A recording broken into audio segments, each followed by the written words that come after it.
The Siege of Boston, April 19, 1775 March 17, 1776, was the opening phase of the American Revolutionary War. In the siege, American Patriot militia led by newly installed Continental Army Commander George Washington prevented the British Army, which was garrisoned in Boston, from moving by land. Both sides faced resource, supply, and personnel challenges during the siege. British resupply and reinforcement was limited to sea access, which was impeded by American vessels. The British ultimately abandoned Boston after 11 months, moving their troops and equipment north to Nova Scotia. The siege began on April 19 after the Revolutionary War's first battles at Lexington and Concord, when Massachusetts militias blocked land access to Boston.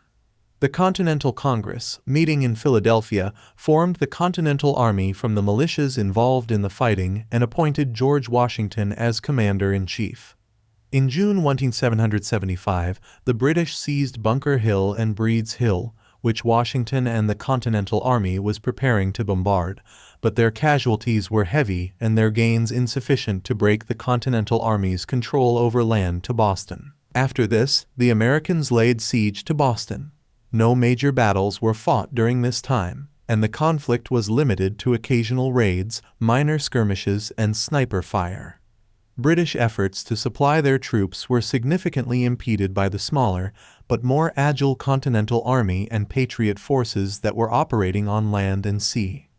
The British suffered from a continual lack of food, fuel, and supplies.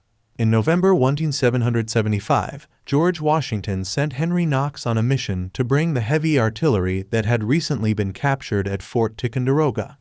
In a technically complex and demanding operation, Knox brought the cannons to Boston in January 1776, and this artillery fortified Dorchester Heights, which overlooked Boston Harbor.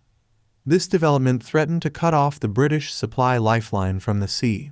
British commander William Howe saw his position as indefensible, and he withdrew his forces from Boston to Halifax, Nova Scotia on March 17.